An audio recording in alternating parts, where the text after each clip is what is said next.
नमस्कार. आपल्या अभ्यास वर्गाला आपण सुरुवात करूया. सुरुवातीला जयश्रीताई सोहनी यांना मी विनंती करते की त्यांनी अभंग म्हणावा आणि आपल्या अभ्यास वर्गाला सुरुवात करावी. श्रीराम नाम नौका भवसागरी तराया, श्रीराम नाम नौका भवसागरी तराया, मदमोह लोभ सुसरी किती डंकती विषारी, ते दुःख शांत व्हाया मांत्रिक राम राया, श्रीराम नाम नौका भवसागरी तराया, सुटले अफाट वारे मन तारुटात बिथरे, त्या वादळातून या नेईल राम राया, श्रीराम नाम नौका भवसागरी तराया, ब्रह्मभोवरात अडली नौका परीन बुडाली, धरुनी सुकाणू हाती बसलेत राम राया, श्रीराम नाम नौका भवसागरी तराया, आम्ही सर्व प्रवासी जाणार दूर देशी, तो मार्ग दाखवाया अधिकारी राम राया, श्रीराम नाम नौका भवसागरी तराया, जयामुखी नसे तो नरकवासी वसेतो, त्यातून उतराया स्वामीच राम राया, श्रीराम नाम नौका भवसागरी तराया, रामावीण जग हे आहेच शून्य सारे, फुलवावया जगाला माळीच राम राया, श्रीराम नाम नौका भवसागरी तराया, हा देह नाशवंत जाणार सत्य सत्य, म्हणून तुम्ही स्मराहो श्रीराम नाम नित्य, श्रीराम नाम नौका भवसागरी तराया, श्रीराम नाम नौका भवसागरी तराया, भवसागरी तराया, भवसागरी तराया. छान, सुरुवात छान झाली. सुरुवात करूया आता आपण. ब्रह्मानंदं परमसुखदं केवलं ज्ञानमूर्तिं द्वन्द्वातीतं गगनसदृशं तत्त्वमस्यादिलक्ष्यम् एकं नित्यं विमलमचलं सर्वधी साक्षिभूतं भावातीतं त्रिगुणरहितं सद्गुरुं तं नमामि. गुरुर्ब्रह्मा गुरुर्विष्णु गुरुर्देवो महेश्वरः गुरुः साक्षात् परब्रह्म तस्मै श्री गुरवे नमः. अलंकापुरी पुण्यभूमी पवित्र तिथे नांदतो ज्ञान राजा सुपात्र तया आठवीता महापुण्य राशी नमस्कार माझा सद्गुरु श्री ज्ञानेश्वरासी. सध्या आपण 16वा अध्याय अभ्यासत आहोत आणि दैवी गुण आणि आसुरी गुण हे भगवंतांनी सांगितलेले आहेत. चौथ्या श्लोकापासून ते जवळजवळ 20व्या श्लोकापर्यंत भगवंत आसुरी संपत्तीचंच वर्णन करत आहेत. आता हे का समजावून घ्यायचं? समजा आपल्याला कुणी विचारलं की तुमच्या आयुष्यातील छोटे मोठे 5 प्रॉब्लेम्स लिहा, तर आपण खरंच प्रत्येकजण सरसावून बसू आणि कारण प्रत्येकाच्याच आयुष्यामध्ये प्रॉब्लेम्स हे असतातच. आणि मग जे काही प्रॉब्लेम्स असतील, मग काही छोटे असतील काही मोठे असतील, लिहू आपण. 5 काय अगदी 10 पण आपण लिहू शकतो. नोकरीमध्ये असलेला बॉसमुळं आलेला ताण असेल, घरासाठीचे हप्ते भरायचे असतील, मुलांचं शिक्षण असेल, मुलं ऐकत नाहीत, सासूचे सुनेशी किंवा सुनेचं सासूशी पटत नाही, इथंपासून ते अगदी आज जेवायला काय करायचं, नळ गळतो आहे, रात्री डास खूप होते त्यामुळे झोप आली नाही, किंवा वेळ भरपूर आहे एकटेपणा वाटतो, असे अनेक प्रॉब्लेम्स आपण लिहू. म्हणजे आपलं आयुष्यच हे असं प्रॉब्लेम्स सॉल्व्ह करण्यामध्ये जातं. म्हणजे आपल्या आयुष्याचा पूर्ण फोकस हे वरवरचे प्रॉब्लेम्स सॉल्व्ह करण्याकडे असतो आणि खऱ्या प्रॉब्लेम्सकडे आपण लक्षच देत नाही. मग खरे प्रॉब्लेम्स कोणते आहेत? तर आपल्यामध्ये असलेले विकार, की जे काम, क्रोध, लोभ, हे जे आपण आतापर्यंत म्हणजे 4थ्या श्लोकापासून ते आतापर्यंत जे आपण आसुरी संपत्ती बघतो आहोत, हे कमी अधिक प्रमाणामध्ये प्रत्येकामध्ये असतात. आणि हे जे विकार आहेत, हे विकार जर कमी केले तर आपण वरती आत्ता जे बघितले जे काही प्रॉब्लेम्स आपल्याला वरवर वाटतात ते आपोआप सॉल्व्ह होतील किंवा ते कमी प्रमाणात जाणवतील. आता आपल्याला असा प्रश्न पडू शकतो की मग हे आपण आत्ता वरती जे बघितले प्रॉब्लेम्स ते खरे नाही आहेत का? हे आपल्याला रोजच्या जीवनात भेडसावतात. सकाळी उठल्यापासून ते झोपेपर्यंत अनेक वेगवेगळे अडचणी हे आपल्याला येत असतात. मग हे खरे नाही आहेत का? तर त्या खऱ्याच आहेत, पण त्या छायेप्रमाणे आहेत. आपल्याला त्या खऱ्या वाटतात, भासतात, पण त्या कशा आहेत हे प्रॉब्लेम्स? तर एक छायेप्रमाणे आहेत. म्हणजे वृक्षाची छाया आपण नाही असं नाही म्हणू शकत, ती तर आहेच, पण तिला स्वतंत्र अस्तित्व नाही. म्हणजे वृक्षावर काम केलं की छायेवर काम केल्यासारखंच आहे. त्यामुळं आपल्याला जर सुखी आनंदी व्हायचं असेल तर हे वरवरचे प्रॉब्लेम्स नुसते सॉल्व्ह करून उपयोग होणार नाही, तर त्यासाठी अंतरंगामध्ये डोकवलं पाहिजे. तिथं जे काम, क्रोध, लोभ इत्यादी विकार ठाण मांडून बसलेले आहेत त्यांना तिथून हकललं पाहिजे. हे आसुरी गुण असलेल्या आसुरी प्रवृत्तीच्या लोकांची गती कोणती होते हे आता भगवंत सांगणार आहेत. तर आपण हे 20व्या श्लोकामध्ये पाहूया. तर मी सुनीता चव्हाण मॅडमना विनंती करते की त्यांनी 20वा श्लोक आणि त्या अनुषंगानं माऊलींच्या ओव्या याचं वाचन करावं. आहेत का?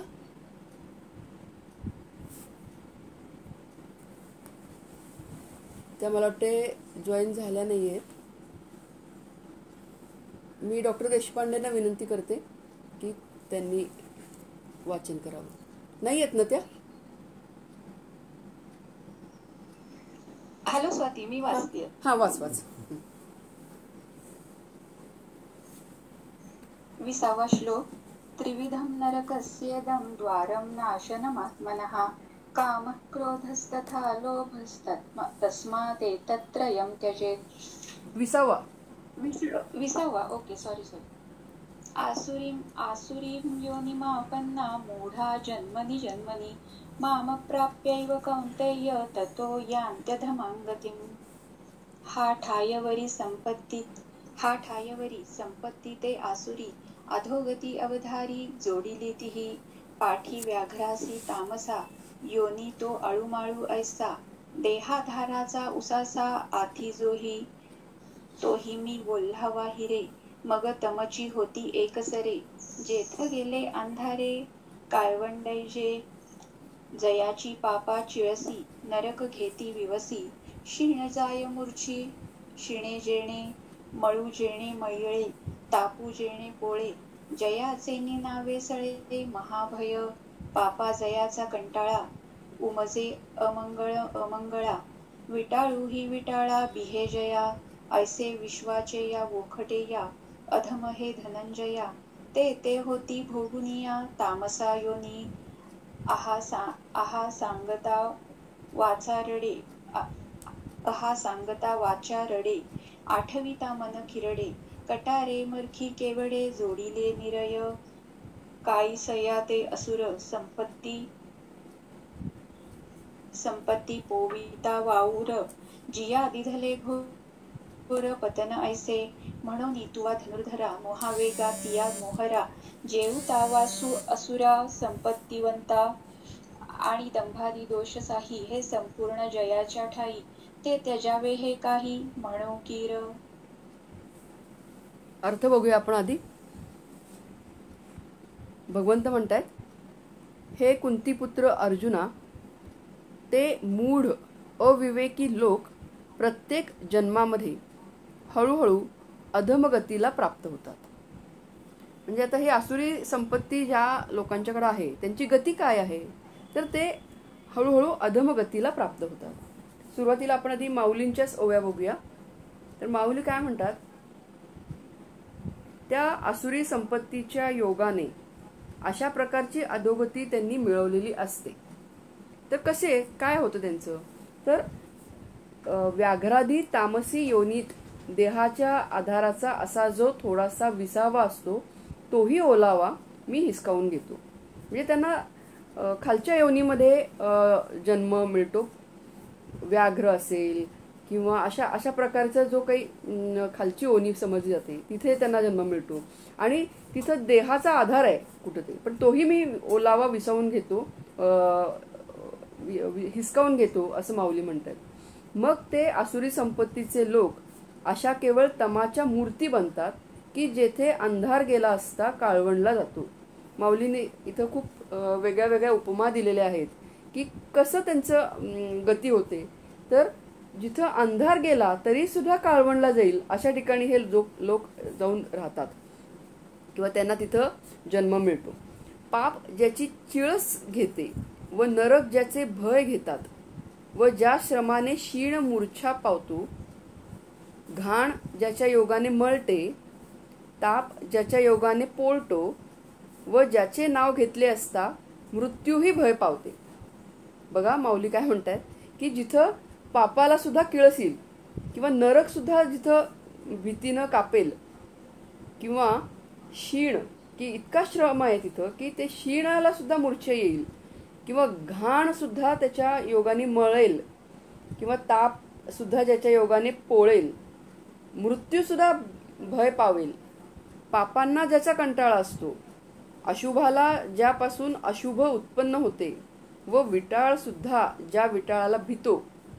अर्जुना, याप्रमाणे विश्वाच्या वाईटातील जे निकृष्ट ते आसुरी लोक तामस योनी भोगल्यावर होतात.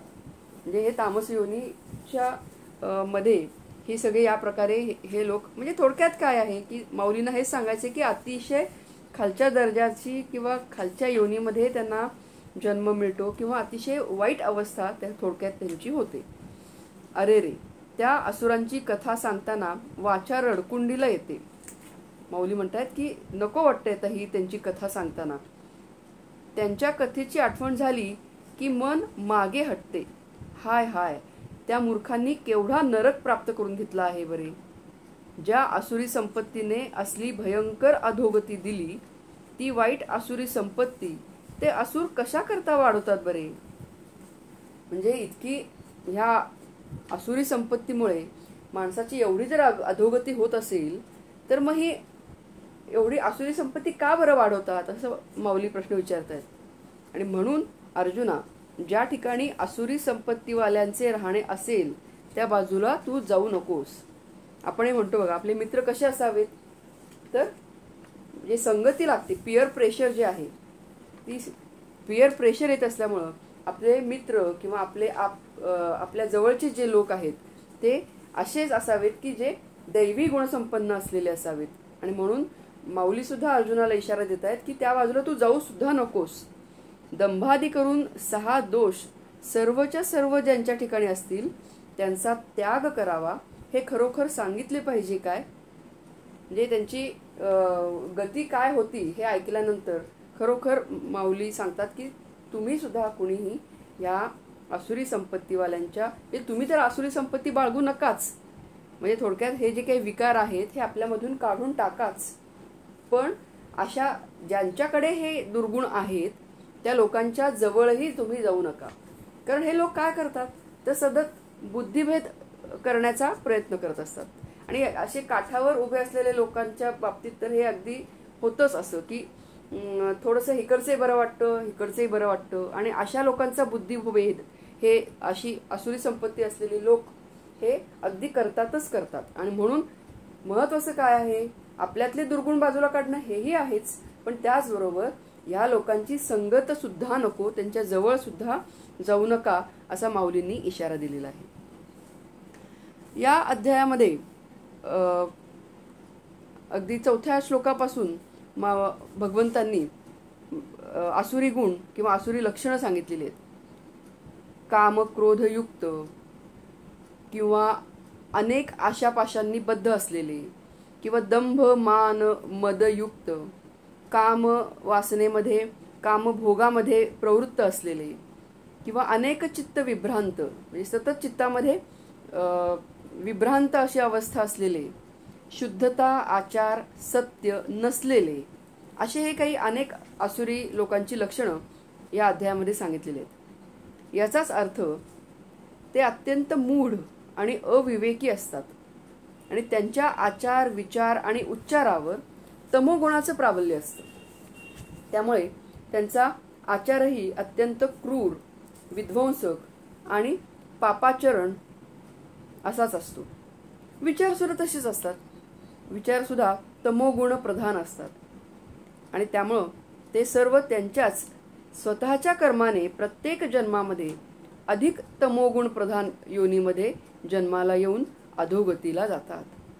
म्हणजेच ते परमेश्वर स्वरूपाला प्राप्त होत नाहीत. इतकंच काय तर परमश्रेयस मार्गाचे अनुसरण करावे अशी इच्छा सुद्धा त्यांच्या मनामध्ये निर्माण होत नाही. भगवंतांनी 9व्या अध्यायामध्ये म्हटलेलं आहे, अप्राप्य माम निवर्तन्ते मृत्यू संसार वर्तमनी. म्हणजे भगवंत त्यांना अधमयोनीमध्ये ढकलत नाहीत, तर ते स्वतःच्या क्रूर कर्मांनी अधोयोनीला जातात. म्हणजे हा एक प्रश्न अनेकदा असा मनामध्ये निर्माण येऊ शकेल, निर्माण होतो कधी कधी, की हे सगळं विश्व जर भगवंतांनी निर्माण केलेलं आहे तर मग सगळं चांगलंच निर्माण करायला पाहिजे होतं ना. असं वाईट गोष्टी का निर्माण केल्या, किंवा काही लोक चांगली काही लोक वाईट असं का निर्माण केलं, तर त्याचं काय उत्तर इथं भगवंत देतात की भगवंत कुणालाही अधम योनीमध्ये ढकलत नाहीत, तर प्रत्येक मनुष्य हा स्वतःच्या क्रूर कर्मांनी अधोयोनीला जातो. वास्तविक पाहता या सर्व असुरांनी सन्मार्गाचे अनुसरण करून आपल्याकडे यावे, त्यांचाही उद्धार व्हावा, हीच भगवंतांची सुद्धा इच्छा आहे. परंतु दुर्दैवानं हे असुर प्रवृत्तीचे लोक विवेकभ्रष्ट झालेले असतात, मोहाच्या अधीन झालेले असतात आणि आसुरी संपत्तीचा आश्रय घेतल्यामुळे आपला उद्धार व्हावा ही इच्छाच त्यांच्यामध्ये नाही. त्यामुळे भगवंत सुद्धा काही करू शकत नाहीत. म्हणजे इव्हन ते देव मानतही नाहीत.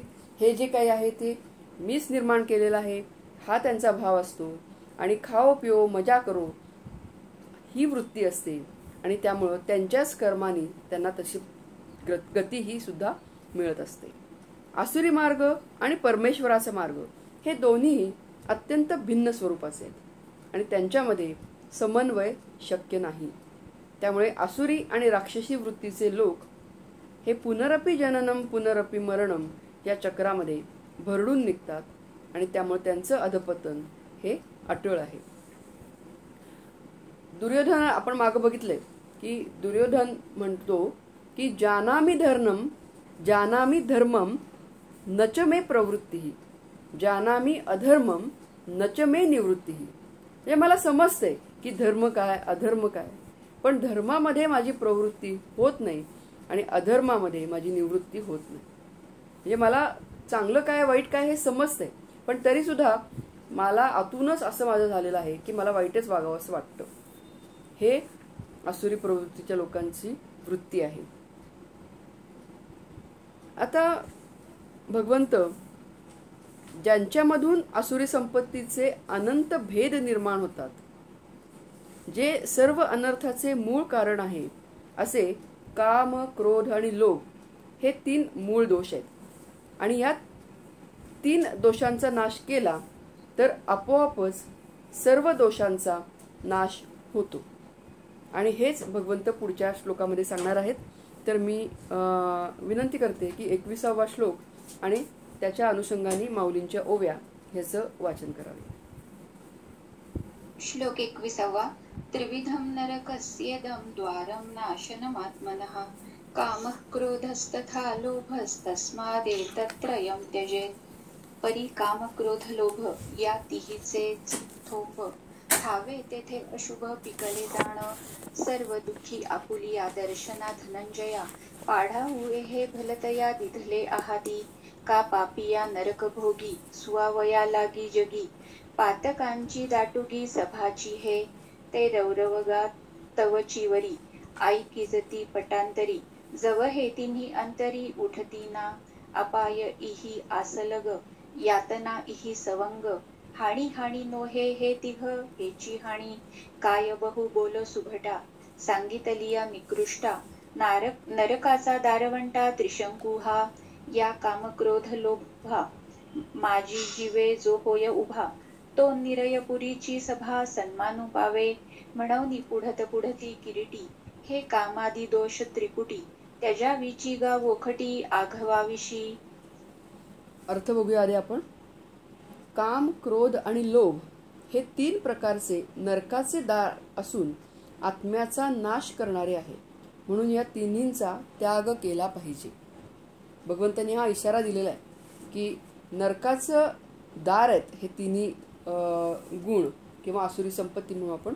तर काम, क्रोध आणि लोभ हे 3 प्रकारचे नरकाचे दार आहेत आणि आत्म्याचा नाश करणारे आहेत. म्हणून या तिन्हींचा त्याग केला पाहिजे. आत्मनः नाशनम, आत्म्याचा नाश करणारे आहेत. तर माऊलींच्या पण आधी आपण बघूया. माऊली काय म्हणतात की काम, क्रोध आणि लोभ या तिघांचे बंड जेथे माजले आहे तेथे पाप उत्पन्न झाले आहे असे समज. जिथं काम, क्रोध आणि लोभ हे आहेत तिथं पाप उत्पन्न झालं आहे असं समजायला काही हरकत नाही. अर्जुना, वाटेल त्यास आपली भेट होण्यास सुलभ जावे म्हणून सर्व दुःखांनी आपला मार्ग अचूक दाखवण्याकरता त्या कामक्रोधादिकास वाटाडे म्हणून नेमले आहेत. माऊलींची भाषा किती छान आहे बघा की ह्या कामक्रोधांना वाटाडे म्हणून नेमलेलं आहे. कुणी तर आपली भेट होण्यास सुलभ जावं म्हणून सर्व दुःखांनी त्याला कामक्रोधादिकांना वाटाडे म्हणून नेमलेलं आहे. अथवा पाप्याला नरक भोगात घालण्याकरता जगामध्ये ही पातकांची पराक्रमी सभाच आहे. कारण ह्याच्यामुळेच तुम्हाला नरकामध्ये एंट्री मिळणार आहे. जोपर्यंत हे 3 विकार अंतःकरणात उठले नाहीत तोपर्यंत रौरवादी भयंकर नरक आहेत असे परोक्ष रीतीने पुराणादिकातून ऐकले जाते. यांच्या योगाने अपाय सोपे आहेत, यांच्या योगाने यातना स्वस्थ झाल्या आहेत. हानी ही हानी नाही तर हे तिघेच मूर्तिमंत हानी आहेत. फार काय सांगू अर्जुना, हे तिघे म्हणजे वर सांगितलेल्या निकृष्ट नरकाचा 3 खिळे मारलेला उंबराच आहेत. उंबरा आहे पण कसा आहे, खिळे मारलेला उंबरा आहे. आणि या कामक्रोध लोभामध्ये जो जीवाभावाने उभा असतो तो नरकरूपी नगराच्या सभेमध्ये सन्मान पावतो. आणि म्हणून अर्जुना, या कामादी दोषांची सर्व बाबतीत निंदे असलेली त्रिपुटी टाकावी असे मी तुला वारंवार बजावून सांगतो. आता नरक म्हणजे काय, तर या विश्वामध्ये अत्यंत उत्कृष्ट असा मनुष्य जन्म प्राप्त झाल्यानंतर ज्या ठिकाणी किंवा स्थानामध्ये जीवांना निरतिशय दुःखाचा अनुभव येतो त्या स्थानाला नरक म्हणतात. म्हणजे अत्यंत हिंस्त्र पशुयोनी ही नीच योनी आहे आणि त्या योनीमध्ये मनुष्याची अधोगती झाल्यामुळे त्याला नरक म्हणतात. कारण मरणानंतर नरक ही संकल्पना आपण अनुभवू शकत नाही. त्यामुळे हा एक कन्सेप्ट असा आहे की जी आपली अधोगती होते म्हणजेच नरक असं म्हणायला काही हरकत नाही. आता आम्हाला माणसाचा जन्म मिळालेला आहे.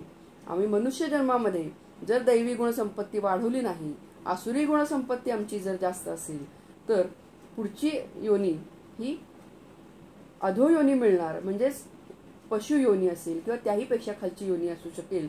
आणि हाच नरक आहे. तेथे जीवाला अनेक प्रकारच्या भयंकर यातना किंवा दुःख हे अनुभवायला येतात. त्या नरक प्राप्तीची किंवा अधोगतीची काम, क्रोध आणि लोभ ही 3 द्वारे आहेत. इथं द्वार म्हणजेच मार्ग किंवा हा अर्थ आहे. द्वार म्हणजे मार्ग आहे. हा ज्या मार्गाने मनुष्य त्या दुःख योनींच्या मध्ये अधोयोनीमध्ये म्हणजेच नरकामध्ये प्रवेश करून आपल्या स्वतःच्या आत्म्याचा नाश करून घेतो. आता तो आत्म्याचा नाश कसा करतो? तर अनेक जन्मजन्मांतरानंतर सत्कर्म आणि पुण्यकर्मामुळे जीवाला मनुष्य जन्म प्राप्त होतो. हे तर आपल्याला माहितीच आहे. या मनुष्य शरीरामध्ये त्याला मनुष्यत्व, पुरुषत्व, ब्राह्मणत्व, वेदादी अधिमत्व आणि विवेकत्व ही 5 साधने प्राप्त होतात. आणि ह्या 5 साधनांच्या सहाय्याने पुरुषार्थ करून मनुष्याने परमोच्च अवस्थेला पोहोचणं हे अपेक्षित आहे. पण दुर्दैवाने या मोक्ष साधनांचे अनुसरण न करता मनुष्य काय करतो? तर मनुष्य जन्म जो मिळालेला आहे त्याचा दुरुपयोग करतो. तो विषय भोगांच्या कामनेने प्रेरित होऊन त्यामध्येच रममाण होतो. मोहामुळे विवेक भ्रष्ट होतो. म्हणजे आपला जो विवेक आहे तो जागृत न ठेवता मोहामध्येच तो अडकलेला राहतो. विषयांमध्येच तो रममाण होतो. धर्म काय, अधर्म काय, योग्य काय, अयोग्य काय, नीती काय, अनीती काय, कर्तव्य काय, अकर्तव्य काय, या सगळ्याचं ज्ञान हे त्याचं नष्ट होतं. कशामुळं? तर कामना आणि मोहाच्या आहारी गेल्यामुळं. म्हणजेच तो विवेक शून्य होतो. कामनेमुळे मनुष्य अत्यंत व्याकुळ होतो आणि तो क्रोधाविष्ट आणि लोभी पण होतो. जे काम, क्रोध आणि लोभ म्हणजे कामना मनामध्ये निर्माण झाली, ती कामना पूर्ण नाही झाली की क्रोध निर्माण होत झाला. आणि कामना जरी पूर्ण झाली तरी सुद्धा अधिक कामना अशा प्रकारे तो लोभी पण होतो. यामुळे तो राक्षसी आणि आसुरी प्रकृतीचा आश्रय घेतो. याचा परिणाम म्हणजे तो पशुतुल्य होऊन क्रूर हिंसात्मक कर्मामध्ये प्रवृत्त होतो. आणि यामुळं त्याचं कसं आचरण आहे? तर दुष्टाचरण आहे, पापाचरण आहे आणि अधर्माचरण आहे. आणि यामध्येच तो प्रवृत्त होऊन स्वतःच्या आत्म्याचा नाश करतो. मनुष्य स्वतःचा नाश करून घेतो. म्हणजेच परमपुरुषार्थ प्राप्तीचे दुर्लभ साधन विवेकशक्ती मिळून सुद्धा, कारण ही विवेकशक्ती ही मनुष्य जन्मामध्येच मिळते. बुद्धी ही मनुष्य जन्मामध्येच आहे. आणि त्या विवेकशक्तीचा उपयोग करून खरं म्हणजे मनुष्याने पुरुषार्थ करणं अपेक्षित आहे. आणि पुरुषार्थ कोणता? तर दैवी गुण आपले वाढवून त्याप्रमाणे आपली मार्गक्रमणा करणं हे अपेक्षित आहे. पण मनुष्य त्या विवेकशक्तीचा उपयोग करत नाही, तर विवेकाचा दुरुपयोग करून विषय भोग हेच जीवनाचे कर्तव्य मानून विषय भोगामध्ये साठीच प्रयत्न करतो. म्हणजे पूर्ण आयुष्य हे विषय भोगासाठीच मनुष्याचं खर्च होतं. त्यामुळे इंद्रिय निग्रह आणि मनसंयमन न होता मनुष्य हळूहळू मोक्षापासून दूर होतो. तो स्वैर, उच्छृंखल होतो आणि परमपुरुषार्थाला अधिकारी होत नाही. थोडक्यात परमपुरुषार्थापासून च्युत होतो आणि हाच आत्म्याचा नाश आहे. आणि यासाठी काम, क्रोध आणि लोभ ही जणू काही नाशाची 3 द्वार आहेत, 3 मार्ग आहेत. म्हणजे 3 द्वार म्हणजे असं काही नाहीये की पलीकडं नरक आहे आणि हे एक दार म्हणजे काम आहे, दुसरं द्वार हे क्रोध आहे आणि तिसरं द्वार हे लोभ आहे, असं काहीही नाहीये. तर नरक म्हणजेच ही नीच योनी. आणि ही नीच योनी कशामुळे प्राप्त होणार आहे? तर ह्या काम, क्रोध, लोभ हे जे काही दुर्गुण आहेत, हे दुर्गुण आपल्यामध्ये जर आपण सतत त्याला सतत ते वाढवत राहिलो तर निश्चितच हे आपल्या मनुष्याच्या नाशासाठी कारणीभूत ठरू शकतात. आणि या तिघांपैकी एकाच्याही जरी मनुष्य आहारी गेला तरी त्याचा नाश हा निश्चित आहे. 3ऱ्या अध्यायामध्ये भगवंतांनी म्हटलेलं आहे, काम एष क्रोध एष रजोगुण समुद्भव महाशनो महापापमा विद्येन मिह वैरिणम. हे काम एष क्रोध एष दोन्ही एकच आहे असं भगवंत म्हणतात. कारण कामनेमुळंच क्रोध हा सुद्धा निर्माण होतो. काय होतं की वाईट आचरण करायला दुसरं तिसरं कोणी भाग पडत नाही तर त्याच्याच मनातला काम भाग पडतो. काम म्हणजे कामना, इच्छा, वासना. आणि त्या वासनांच्या, कामनेच्या, इच्छेच्या पूर्तीच्या दिशेने नेण्याची अंतःकरणाची भूमिका म्हणजे काम. या पूर्तीच्या मार्गावर जेव्हा अडचण निर्माण होते तेव्हा अंतःकरणावर जो आविर्भाव असतो त्यालाच क्रोध म्हणतात. आणि त्यामुळे त्यांना दोन न म्हणता भगवंतांनी इथे एकवचनाने काम हाच क्रोध, काम एष क्रोध एष असं म्हटलेलं आहे. आणि हा काम कसा आहे तर महाशनः म्हणजे मोठं खादाड आहे आणि महापापमाही आहे म्हणजे मोठी दुष्प्रवृत्ती निर्माण करणार आहे. नैसर्गिक आणि धर्म्य काम हा कधी महाशनः असत नाही. तर हे बोलणं हे अधर्म्य आणि अमर्याद काम प्रवृत्तीबद्दल आहे. रजोगुण हा मनुष्याला सतत कर्म करण्याची प्रेरणा देत राहतो. रंजन करून घेणं, छानछोकी, मोठेपणा, स्पर्धा या रजोगुणातून निर्माण होणाऱ्या वृत्ती प्रमाणाबाहेर गेल्या तर त्याची परिणती कामनिक पूर्तीची तृष्णा मिसळलेली राहणं किंवा असमाधान, दुःख करत राहणं यामध्ये होते. किंवा मग नीतीमध्ये जर बसलं नाही तर अनीतीने, अधर्मानेही कामपूर्तीचा प्रयत्न करणं हे सुद्धा मग सुरू होतं. म्हणजे सतत मोठेपणा मिळवण्याच्या मागे लागणे हे यामध्ये अपेक्षित होतं. आणि कशामुळे होतं तर शबल रजोगुणामुळे होतं किंवा अशुद्ध रजोगुणामुळे होतं.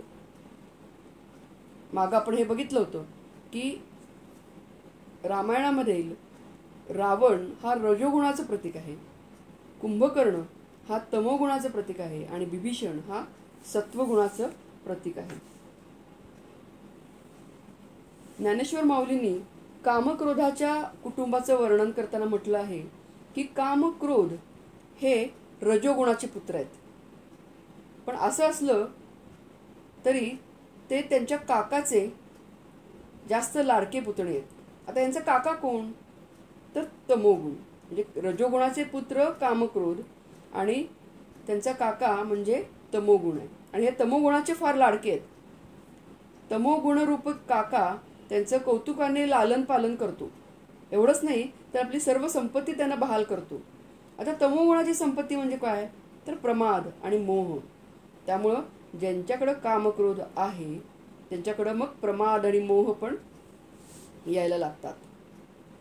माऊली म्हणतात, हे ज्ञाननिधीचे भुजंग विषय दरीचे वाघ भजन मार्गीचे मांग मारक जे. म्हणजे हे मारक आहेत, भुजंग आहेत आणि हे ज्ञानाच्या ठेव्याला हातही लावून देत नाहीत. माणूस सन्मार्गावर चालला असताना त्याला घायाळ करतात आणि विषयांच्या खोल दरीत नेणारे हे वाघ आहेत. भजन मार्गीचे म्हणजेच ईश्वर भक्तीच्या मार्गावरचे ते वाटमारे आहेत. आणि माऊली पुढे म्हणतात की मृत्यूच्या नगरीत कामक्रोधांना मोठा मान आहे, कारण तेही मृत्यूप्रमाणेच जीविताचे मोठे वैरी आहेत. आणि या कामक्रोधांची देखभाल कोण करते तर आशा, सुखाची आशा ही त्यांची देखभाल करते. आणि तिची भूक इतकी मोठी आहे की तिच्या घासाला सगळं विश्व दिलं ना तरी पुरत नाही.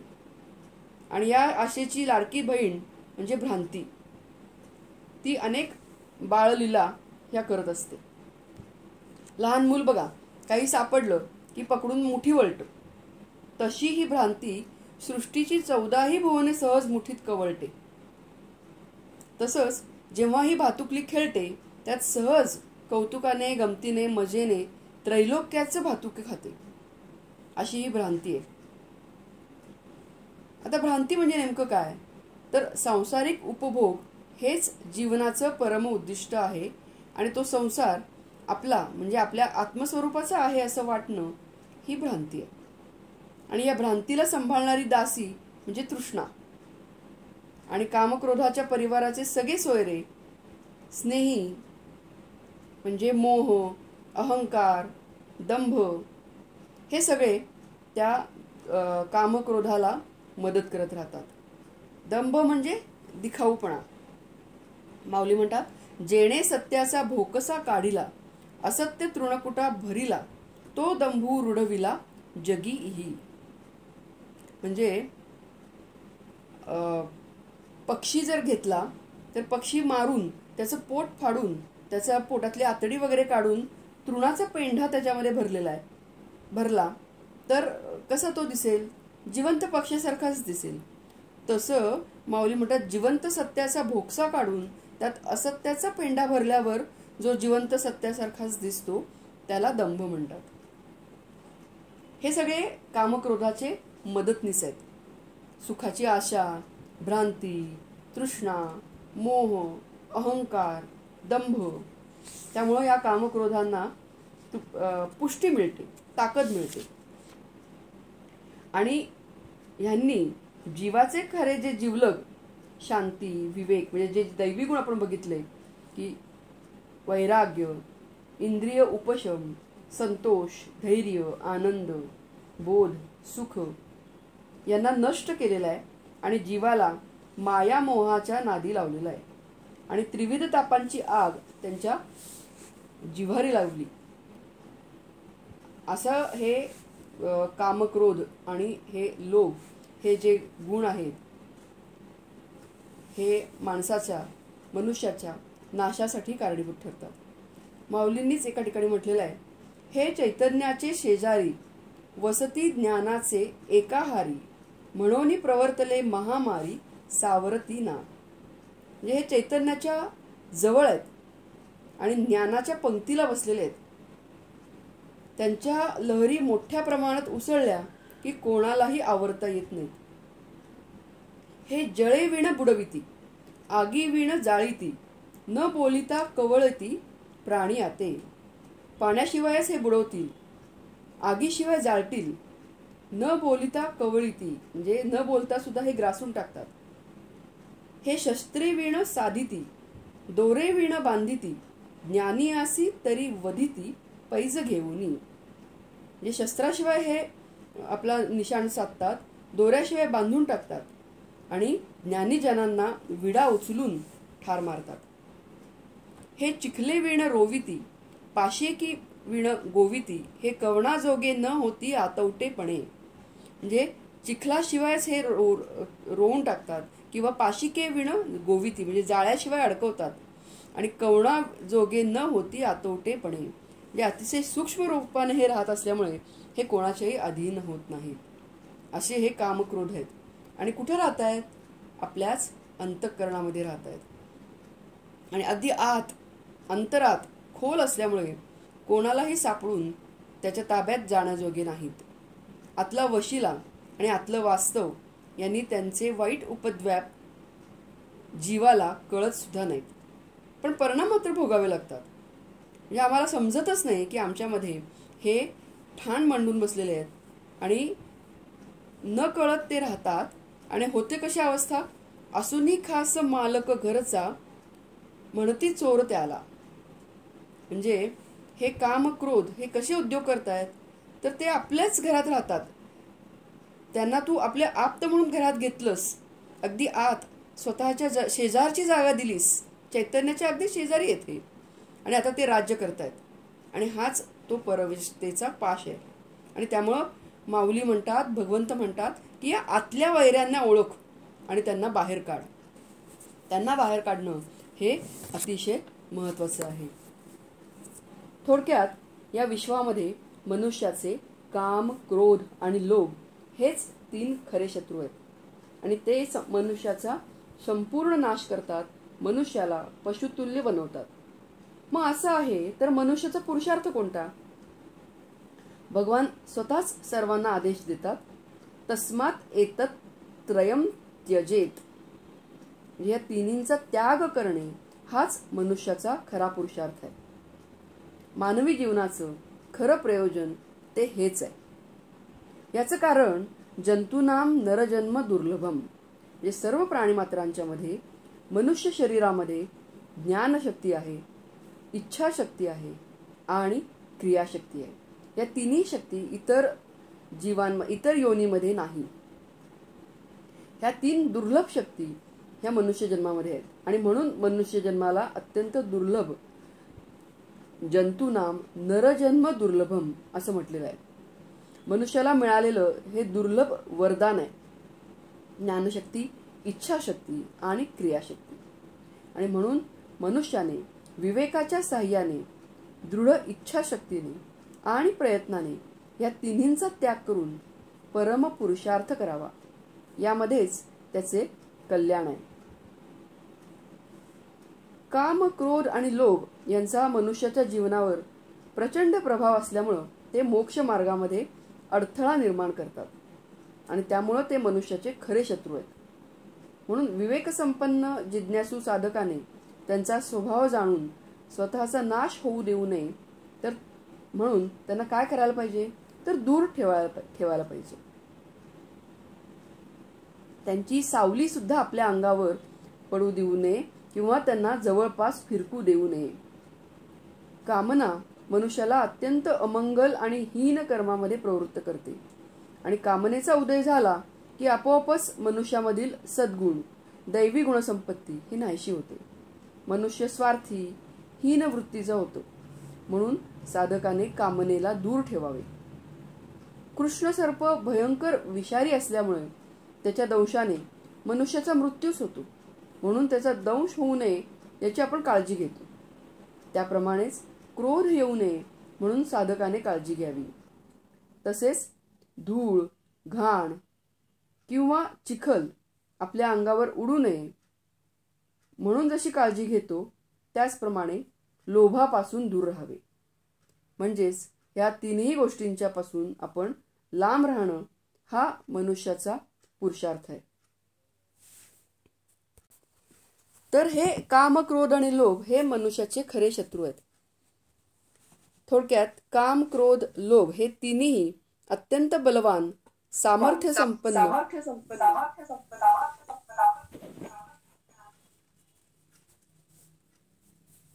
कावेबाज असे शत्रू आहेत. त्यांच्या पुढे मनुष्याचा हा नाही गेलं.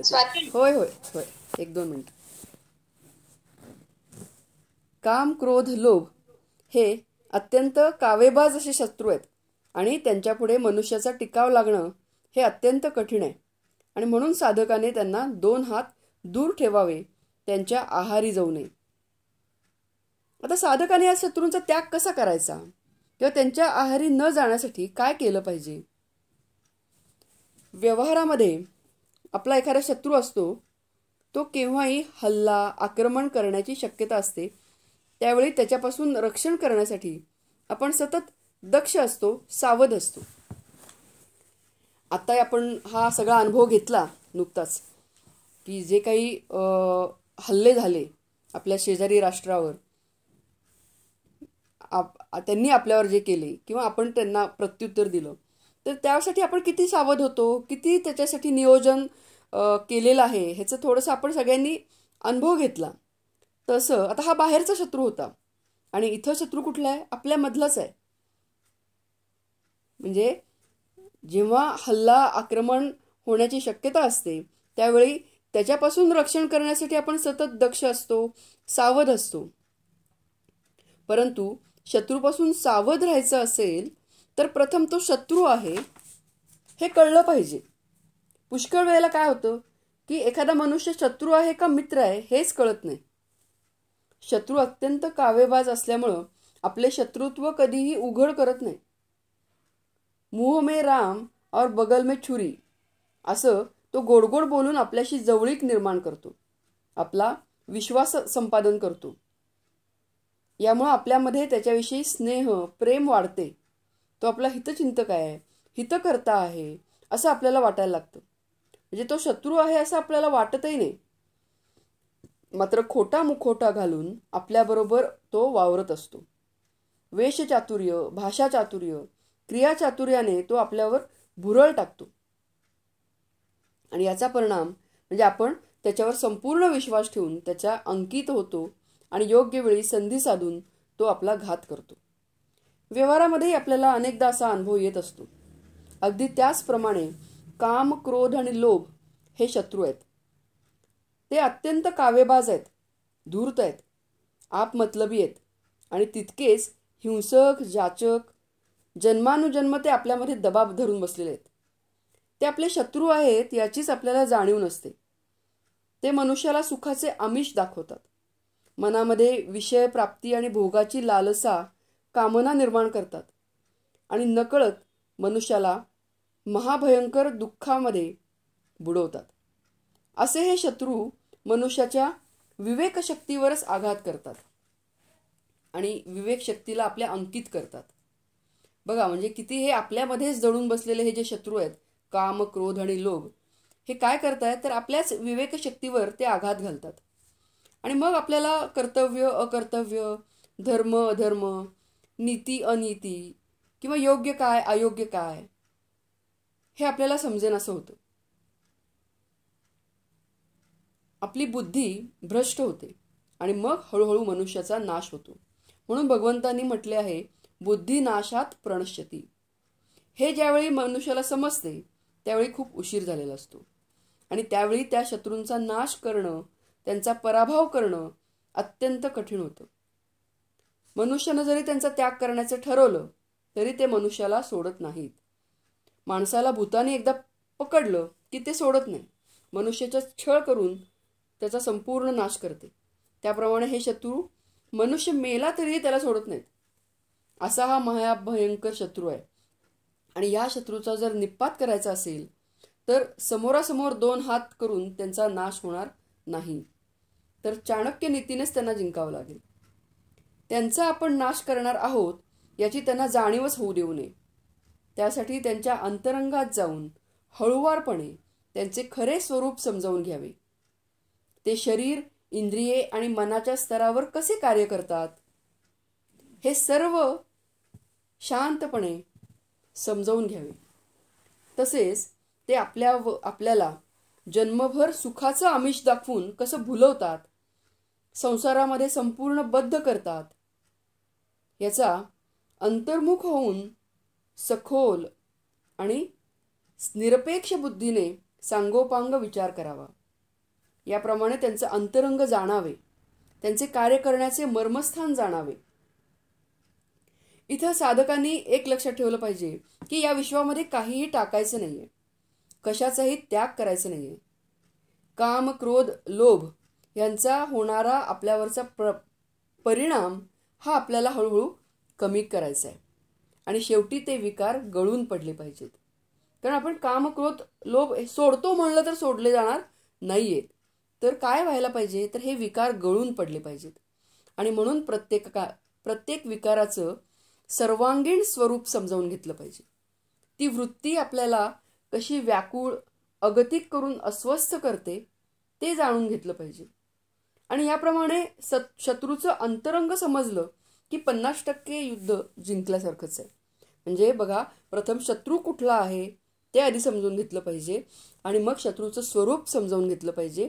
आणि मग इथपर्यंत जर आपण पोहोचलो तर आपण 50% युद्ध जिंकल्यासारखं आहे.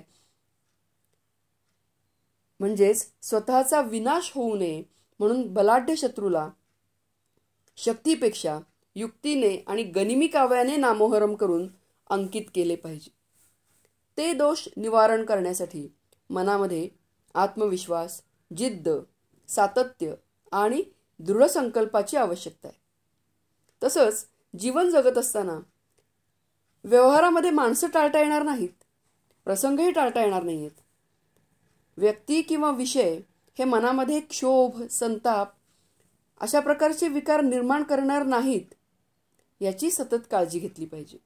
म्हणजे प्रसंग तर येणारच आहेत, आपल्याला समाजामध्येच राहायचं आहे, लोकांच्या मध्येच राहायचं आहे, पण ह्या प्रसंगांमुळे किंवा ह्या विषयांच्यामुळे माझ्या मनामध्ये क्षोभ निर्माण होणार नाही किंवा संताप निर्माण होणार नाही, ही काळजी सतत घेतली पाहिजे. आणि यासाठी काय गरजेचं आहे तर आंतरिक सावधानता आणि सतत दक्ष असलं पाहिजे. यासाठी सतत साधना केली पाहिजे आणि ज्ञान विज्ञानाचा नाश करणाऱ्या काम क्रोध लोभाचा समूळ नायनाट केला पाहिजे. हा नाश केल्यानंतरच साधक हा आत्मस्वरूपाच्या राजसिंहासनावर विराजमान होऊन अनभिषिक्त सम्राट होईल. म्हणजेच या शत्रूंच्यावर जर जय मिळवला तर त्याच्याही अतिशय जवळ असलेलं जे चैतन्य आहे त्या चैतन्याची जाणीव होईल आणि प्रजहाती यदा कामान सर्वान पार्थ मनोगतान आत्मन्येव आत्मना तुष्टः स्थितप्रज्ञस्त दोच्यते, असं जे भगवंतांनी गीतेच्या 2ऱ्या अध्यायात म्हटलेलं आहे त्याची जाणीव होती. प्रजहाती यदा कामान म्हणजे हे सर्व कामना आहेत त्यांचा त्याग करून आत्मस्वरूपात तुष्ट होऊन जो राहतो, जो आत्मस्वरूपामध्ये राहतो तो स्थितप्रज्ञ आहे असं भगवंतांनी म्हटलेलं आहे. स्थितप्रज्ञ हा कसा आहे तर तो आत्मसाक्षात्कारी पुरुष आहे आणि हा आत्मसाक्षात्कार त्याला स्ववर अवधान केंद्रित केल्यामुळे प्राप्त होतो. आणि असं पूर्ण अवधान हे स्ववर केंद्रित करण्यासाठी अंतःकरणातील कामना सोडणं हे आवश्यक आहे. त्या प्रक्रियेचा अभ्यास आवश्यक आहे, सराव आवश्यक आहे. ध्यान करत असताना तेवढ्या काळापुरता वृत्तींचा निरोध करणे आणि थोड्या वेळ तात्पुरती आत्मस्वरूपाची अवस्था प्राप्त करून घेणे यापेक्षा सुद्धा स्थितप्रज्ञ होण्यासाठी आत्मस्थितीवर सदोदित राहण्यासाठी मनातल्या कामना सोडण्याचा अभ्यास हा खूप व्यापकही आहे आणि अवघडही आहे. हे ध्यानामध्ये सुद्धा आमचं खरं तर तसं बघितलं तर वृत्तींचा निरोध होत नाही किंवा तेवढं ध्यान हे लागत नाही, कारण ध्यान हे लावायचंच नसतं, ते आपोआप होणं गरजेचं असतं. पण तेवढ्या वेळापुरतं तरी निदान ध्यान लागलं किंवा वृत्तींचा निरोध झाला. तसं न होता सतत व्यवहार काळातही म्हणजे ध्यान काळात जसं चित्त आत्मस्वरूपात राहतं तसंच व्यवहार काळात देखील आत्मस्वरूपाच्या अनुसंधानात स्वच्या जाणीवमध्ये राहणं हे महत्वाचं आहे. स्वामी स्वरूपानंदांनी ही स्थिती अतिशय सुंदर पद्धतीने प्रकट केली आहे. ते म्हणतात, चालता बोलता न मोडे आसन, न भंगे ते मौन कदा काळी. स्वामी म्हणे लाभे अवीट आनंद, लागलासे छंद स्वरूपाचा. चालता बोलता न मोडे आसन, न भंगे ते मौन कदा काळी. म्हणजे सतत स्वरूप स्थितीमध्ये राहणं ही स्थितप्रज्ञता आहे. आता 3 प्रकारचे जर लोक बघितले तर सामान्य लोक, साधक आणि सिद्ध. तर सामान्य लोक हे असला काही प्रयत्न करतच नाहीत, म्हणजे ह्या दृष्टीनं ते काही वाटचाल करत नाहीत. साधकाचा प्रयत्न हा थोडा अपुरा असतो आणि सिद्धांच्या बाबतीत म्हणायचं तर हा प्रयत्न ध्येयापर्यंत गेलेला असतो. संतांच्या बाबतीत आत्मस्थिती ही त्यांची सहजावस्था असते. रामदास स्वामी म्हणतात, सदा स्वरूपानुसंधान हे मुख्य साधूचे लक्षण, जनी असोन आपण जगा वेगळा. म्हणजे या लक्षणांमुळं केवळ ध्यानामध्ये प्राप्त होणारी स्वरूपावस्था ही अंतिम गोष्ट नाहीये, तर स्वरूपावस्था ही व्यवहार काळीही व्यवहारामध्येही तशीच अबाधित राहते आणि त्यांची आत्मस्थिती ही ढळत नाही. अशी ही संतांची अवस्था आहे. गोंदवलेकर महाराजांनी परमार्थाची एका शब्दात व्याख्या केली आहे, ते म्हणजे समाधान. परमार्थ म्हणजे काय? समाधान म्हणजे सतत समाधानी राहणे. संत आनंदाचे स्थळ, संत सुखची केवळ, नाना संतोषाचे मूळ, ते हे संत.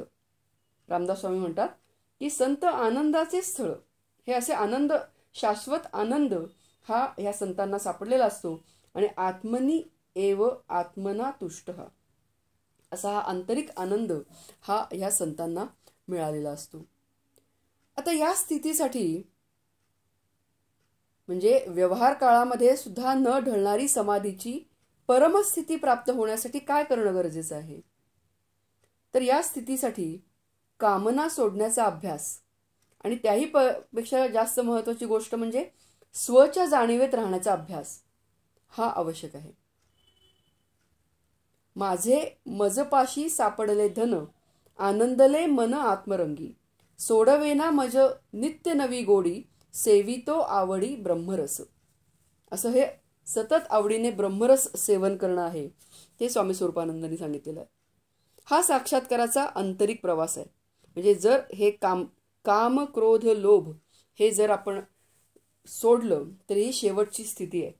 स्थितप्रज्ञता, आत्मनी एव आत्मना तुष्ट ही शेवटची हे आहे. आता हे सगळं आपण जेव्हा अभ्यास करतो तेव्हा थोडंसं असं मनात निर्माण होऊ शकते की मनामध्ये इच्छा निर्माण होणं हे नैसर्गिक आहे. म्हणजे कशासाठी का होईना पण सर्वच कामना सोडायचा प्रयत्न करणं हे कसं काय शक्य आहे किंवा हे अनैसर्गिक होणार नाही का? म्हणजे कामना सोडण्यासाठी सर्व कामना सोडण्याची कामना सुद्धा मनात धरावीच लागेल असे काहीतरी प्रश्न आपल्या मनामध्ये निर्माण होऊ शकतात. किंवा जीवन जर जगायचं असेल किंवा व्यवहारामध्ये जर काहीतरी काम करायचं असेल तर इच्छा ही प्रेरक शक्ती असते आणि तीच जर इच्छा सोडली तर जीवन निरस होऊन जाईल असं मनामध्ये निर्माण होऊ शकतं. पण एक लक्षात ठेवलं पाहिजे की परिपूर्ण स्थितप्रज्ञत्व ही मानवी जीवनातील उत्क्रांतीचा अंतिम टप्पा आहे आणि म्हणूनच तो क्रमविकास आहे आणि ती क्रमाक्रमाने विकसित होणारी अवस्था आहे. प्रत्येक माणूस यात कुठल्या ना कुठल्या तरी टप्प्यावर असणार आहे आणि या टप्प्यावर असताना सर्व कामना सोडणं हे अव्यवहार्यच असणार आहे. कारण प्रत्येक माणूस तो तिथं पोचलेला नाहीये. शेवटचा जो टप्पा आहे स्थितप्रज्ञत्व तिथं प्रत्येक मनुष्य पोचलेला नाहीये. तसं जर आपण पोचलो तर आपण पूर्ण संतपदालाच पोचलो. आपण त्याच्या अलीकडं कुठं ना कुठेतरी कुठल्या तरी टप्प्यावर आहे. त्यामुळे सगळ्या कामना सोडणं हे आपल्याला शक्य नाहीये. मग आता ह्याच्यात काय करायला पाहिजे? तर पहिला टप्पा म्हणजे कामना ह्या धर्म आणि नीतीला धरून त्याचा उपभोग घ्यावा. म्हणजे कामनांचा उपभोग घेत असताना त्या कामना ह्या धर्माला धरून असाव्यात आणि नीतीला धरून असाव्यात. दुसरा टप्पा काय आहे? तर त्या कामनांचा मर्यादित स्वरूपात उपभोग घ्यावा. म्हणजे कामना निर्माण झाल्या तरी सुद्धा त्याचा उपभोग हा मर्यादित स्वरूपात असावा. मर्यादेचं तिथं उल्लंघन हे होता कामा नये.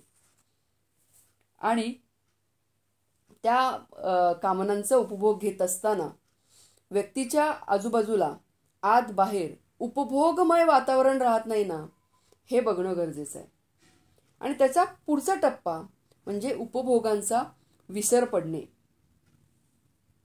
तुकाराम महाराज म्हणतात, विषयी विसर पडला निशेष, अंगी ब्रह्मरस ठसावला, माझी मज झाली अनावर वाचा, छंद या नामाचा घेतलासे. म्हणजे त्यांची वृत्तीच अशी होते की बाकी सगळ्याचा आपोआप विसर पडतो. मग अगदी तिथं देशप्रेमी सुद्धा येतात, सायंटिस्ट सुद्धा येतात ह्या स्टेजमध्ये की जे आपण बघितलेलं आहे. लोकमान्य टिळक असतील, सावरकर असतील की ह्यांना कुठल्याही विषयांमध्ये ते रमले नाहीत. त्यांचं एकच ध्येय होतं आणि ते म्हणजे देशप्रेम. आपले पंतप्रधान नरेंद्र मोदीजी आपण बघतो की 4:30 पहाटे उठतात ते रात्रीपर्यंत त्यांचं म्हणजे फक्त 4-4.5 तास ते झोपतात आणि उरलेले 24 तासातले 4-4.5 तास सोडले तर त्यांचं ध्यास कुठला आहे? फक्त देशाची प्रगती. त्यामुळे त्यांच्या विषयांचा त्यांना विसरच पडलेला असतो. सायंटिस्ट जर आपण बघितले तर त्या सायंटिस्टना कुठल्याही विषयामध्ये फारसा रस रुची नसते कारण त्यांचं ध्येय एकच असतं की त्यांना ते शोध लावायचा असतो. आणि म्हणून जर ह्या उर्मी ह्या जे मनात विचार निर्माण होत आहेत त्या उर्मी जर एकमय झाल्या म्हणजेच ईश्वरमय झाल्या तर म्हणजेच योगी ज्ञानी आणि भक्त या सर्वांच्या मार्गामध्ये वरकरणी जरी भिन्नता दिसत असली तरी सगळ्यात महत्त्वाचं म्हणजे अंतःकरण हे ईश्वराशी जोडून ठेवणं हीच मुख्य प्रवृत्ती असते. आणि ती ईश्वराशी जर जोडून ठेवलं तर निश्चितच हा जो क्रमविकास आहे म्हणजे प्रजहाती या कामान सर्वान पोचायचं आहे कुठं, अंतिम टप्पा तो स्थितप्रज्ञतेचा आहे. पण क्रमविकास होत असताना टप्प्याटप्प्याने आपल्याला सतत हे बघणं गरजेचं आहे की आपल्यामध्ये हे ते जे 3 शत्रू दबा धरून बसलेले आहेत ते कुठं मध्येच डोकं वर काढत नाहीत ना. यासाठी एक श्री गोंदवलेकर महाराजांची एक गोष्ट सांगतात की तेव्हा इन्स्पेक्टर काळे म्हणून एक जण होते, अतिशय स्ट्रिक्ट होते पण महाराजांचे भक्त होते, प्रामाणिक होते कामाबाबतीत. एकदा त्यांनी जेवायला श्री महाराजांना आणि त्यांच्याबरोबर 4-5 जणांना असं घरी बोलवलं होतं जेवायला. सगळे पंक्तीला बसले, वाढलं सगळं जेवण आणि तूप वाढायला उशीर झाला. तेव्हा ह्या काळेंना अतिशय राग आला आणि ती खूप जोरात पंक्तीमध्येच ओरडले आपल्या पत्नीच्या अंगावर. आणि त्यामुळे कसं झालं की ते यजमान बाईंच्या डोळ्यातही पाणी आलं. जेवायला जे बसलेले होते त्यांचाही सगळ्यांचा विरस झाला. महाराज त्यांना काहीही बोलले नाहीत, फक्त काय केलं, एक कटाक्ष काळ्यांच्याकडे बघून टाकला. आणि महाराजांचा तो कटाक्ष, महाराजांची ती दृष्टी बघितल्यानंतर काळ्यांच्या आपली चूक लक्षात आली, त्यांच्याही डोळ्यात टचकन पाणी आलं. आणि नंतर मग महाराजांनी त्यांना सांगितलं की काळेंना सांगितलं की परमार्थ साधण्यासाठी विकार नाहीसे करायचे नसतात, पण ते पूर्णपणे ताब्यात मात्र ठेवावे लागतात. त्यातल्या त्यात क्रोधाने साधकाची फार हानी होते. आणि पुढे ह्या घटनेचा उल्लेख करून काळे असं म्हणाले होते की महाराजांच्या त्या एका नजरेमध्ये अक्रोधाची आणि शांतीच्या उपदेशाची गीता भरली होती. इतकं मला त्या नजरेने शिकवलं. तर असं थोडंसं सद्गुरू हे आपल्याला उपदेश करत असतात, सांगत असतात. बाबा बेलसरेंनी एक उदाहरण सांगितलं होतं की एक साधक होता, असाच म्हणजे हे जेवणासारखाच तो पण एक प्रसंग होता की त्यांनी 3.5 कोटी संकल्प झाला म्हणून जेवण ठेवलं होतं आणि आमरस जेवण ठेवलं होतं. आणि तो काही आमरसाचा म्हणजे आंब्यांचा सीझन नव्हता आणि त्यामुळे त्यांनी जे प्रिझर्व्ड आमरस असतो तो आणला होता आणि त्याच्याप्रमाणे ते आमरस तयार केला. आता हे आमरस बघून त्यांच्या पत्नीला असं वाटलं की इतके लोक आहेत जेवायला, हे काही पुरणार नाही, म्हणून त्यांनी त्याच्यात दूध घातलं. आणि ते दूध घालत असतानाच ते साधक तिथं आले आणि ते खूप बायकोला बोलले. आणि बोलल्यानंतर त्यांच्या चूक ध्यानात आली की आपण कशासाठी हे जेवण ठेवलेलं आहे आणि आपल्या हातून काय ही चूक झाली आहे. आणि इतका त्यांना क्रोध त्यावेळेला जो आला होता, त्यामुळे 2-3 दिवस पुढे त्यांचा जप सुद्धा नीट झाला नाही. म्हणजे क्रोधाने किती नुकसान होतं हे लक्षात घेणं हे गरजेचं आहे. बाबा बेलसरे असं म्हणतात की एक टाकी आहे आणि त्या टाकीमध्ये वरती एक नळ आहे, त्या नळाने पाणी भरते त्या टाकीमध्ये, पण खाली 4 नळ आहेत आणि त्या तोट्या पण ओपन आहेत, चालू आहेत. त्यामुळं कितीही वरून एका नळातून जर टाकीत पाणी भरलं तरी ते टाकीमध्ये पाणी साठणार नाही, कारण खालूनही 4 नळांमधून 3 नळांमधून पाणी वाहून जात आहे. तसं कितीही आपण साधना केली तरी सुद्धा ती साठणार का नाही, तर आपल्यामध्ये जे आहेत हे खाली नळ काम क्रोध लोभ, त्यामुळं ही साधना वाया जाते. म्हणजे 4 पावले जर आपण पुढे गेलो तरी 10 पावले आपण मागे येत असतो ह्या काम क्रोध लोभ यांच्यामुळं. आणि म्हणून काय करणं आवश्यक आहे, तर सतत महाराजांच्या अस्तित्वाची किंवा आपल्या सद्गुरूंच्या अस्तित्वाची, भगवंताच्या अस्तित्वाची जाणीव ही कायम ठेवणं आणि ते आपल्या बरोबरच आहेत ही सावधानता बाळगली तर आपोआप हे विकार हे कमी कमी कमी होत जातील. आणि हाच विचार ठेवून आज आपण इथंच थांबूया. श्री कृष्णार्पणमस्तु. मी आता सुचेताला विनंती करते की तिने आरती म्हणावी.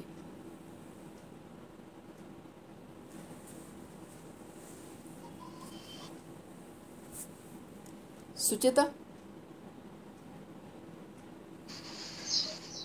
एकच मिनिट. हॅलो.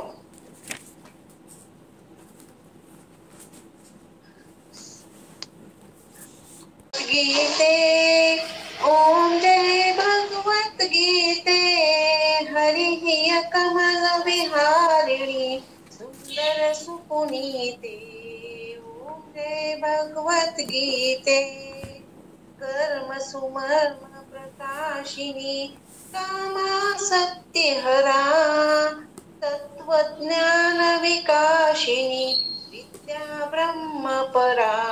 ओम जय भगवत गीते निश्चल भक्ति विधायिनी निर्मल मलहारी मैया निर्मल मलहारी शरण रहस्य प्रदायिनी सब विधि सुखकारी.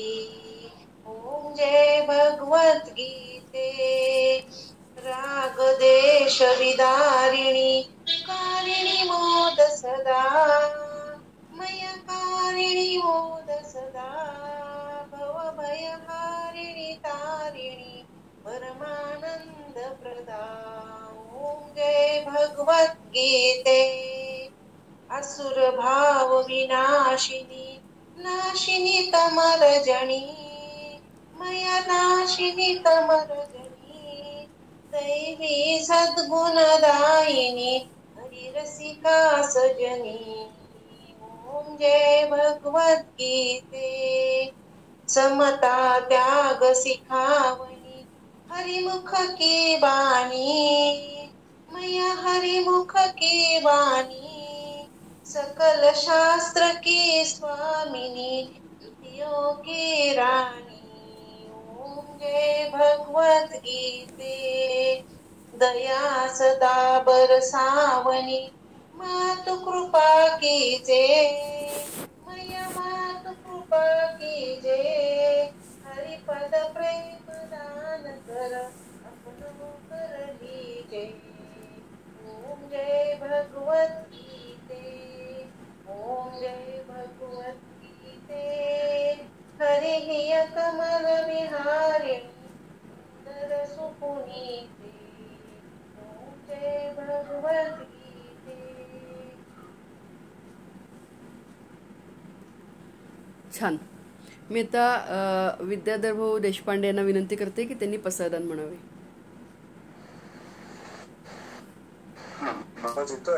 हा येतोय येतोय.